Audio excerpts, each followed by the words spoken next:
You can drink with the helmet on? Oh, if I have A straw? a straw, I can.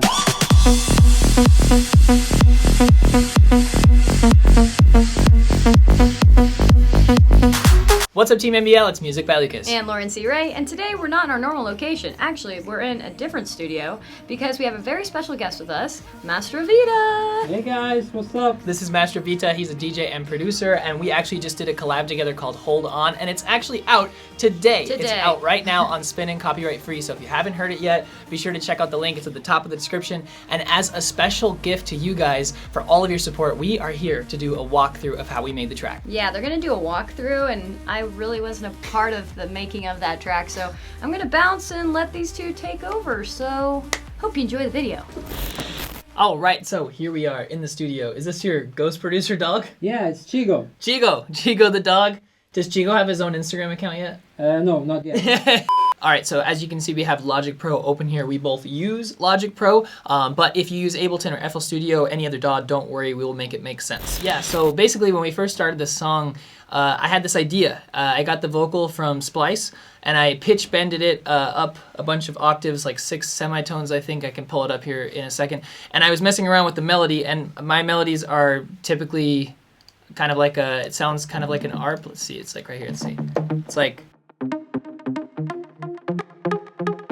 you've probably heard me mess around with melodies like that. Like that's like my signature, like. Anyway, so that worked out really well. It gave me those like future-trance vibes with the vocal being pitch bended up. And I kept working on the track more, and then eventually sent it over to Mastrovita here, and on WhatsApp, and he was like, "I'm really feeling this." Like, what was your initial thought when you heard the track idea? Yeah, it was very fresh. Yeah. Very like this transy vibes. Yeah. So. But with a big drop still. Exactly. Yeah. So I liked it from the beginning. Yes. And so he messaged me back and was like, "Yeah, I want to work on this." And we had just finished working on Dreamin', which if you haven't heard, that one's on Spinnin Talent Pool. And it just like kind of went with the same kind of flow, and so we were already used to working together, which is nice. And so then he started working on the track as well. So now what we can do is kind of show you a little bit like of the arrangement. He does the mixing, the mastering, and also like final touches, like trying to make sure everything sounds really cool. And he does a lot of like, he added like his signature lead on the drop here, a lot of stuff for the environment, like the mood in the second break. So the beginning of the track, that's just an original mix beginning. We always like to keep like at least like 16 bars for like the original mix version, and then the radio edit version just starts like. Baby, wait, I know that you're afraid, but the original mix version, you got like your 16 bars. Gives time for the DJ to be able to mix everything in and out when it's played live. So we always try to throw on like 16 bars in the beginning and 16 bars at the end. So anyways, we'll start from right when the track starts. So. Baby, wait, I know that you're afraid, but it'll be okay if you just stay with me and we can run. So there's the vocal. One tip that you'll notice is this lead, which is also in the drop here.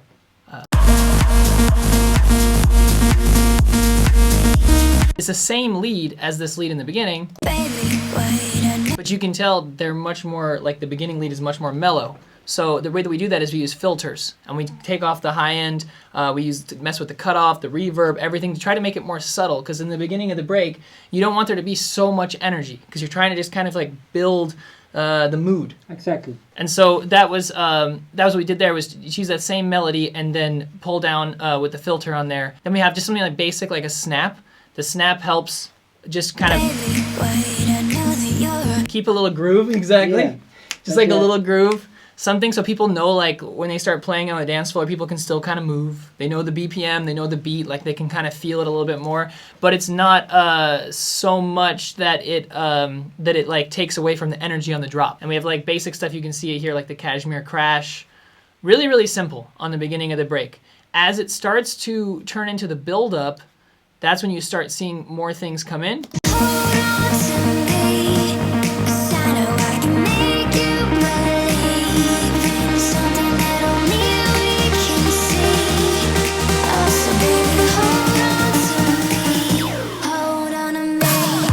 so a lot of this track is about feeling, and I think that's one thing that goes past a lot of producers when they're making music is you don't think about like feeling, you just think about making this huge drop, and sometimes it doesn't like connect with the listener, because if you really want to connect with the listener, you have to make them feel it. Like when you close your eyes, what do you see? What do you, like can you think of like a music video idea? Can you see yourself, playing it live? Like there's like different, like you want to put the listener into a mood, right? Yeah, absolutely. It's very important that the music keeps you in a world. Yeah. That it's your world. Yes. And makes you feel something special. Exactly. Yeah. So exactly. that's basically what we try to do here. We didn't try to overdo it with too much. It was just about like I said again, opening that cutoff, adding little things, bringing in the fill, just like getting it ready for this big drop, and that's what comes in right here. So it's really just like a 16. It's just really like a 16 bar intro. You got an 8 bar like break, and then an 8 bar build up going into the drop. And you added this this vocal sample right here just to like add that extra high. It's just those little touches, like little ear candy effects that can really take it to the next level and make it sound like super professional. When the drop starts, you'll notice that we added like little pieces of the vocals, but not the whole thing, because you don't want it to be like super repetitive and continue the whole vocal. So it's just like, hold on to me, because that's the hook line anyway, so that's what we want to keep repeating. You'll also notice that we started bringing in, the clap comes in right away on the drop, but then there's a top loop that comes in 4 bars after, a crash, and then the ride comes in 4 bars after. So we're always bringing in like little things to help continue the energy growing. And also we have some vocal ad-libs on here, which are also pitch bended up. And then after 16 bars, we get the classic Mastrovita lead sound.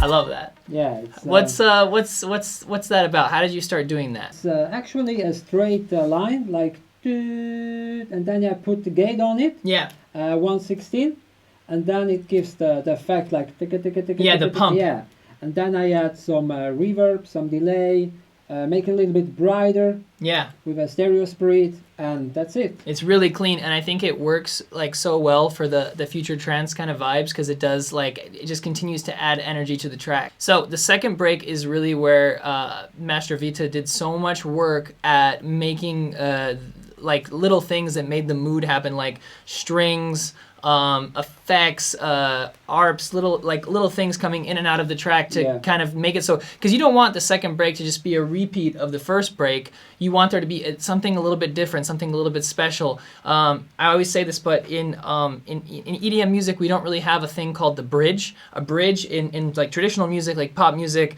in rock music, whatever, they have a thing called a bridge where they switch up the sound a little bit after the second chorus or hook. And so with EDM, we don't really have that. So the second break is really where we can do that, where we can make it seem a little bit different and kind of pull it away from the rest of the track. And so I think you did a really good job of that. So I'll play a little bit of that for you guys. So.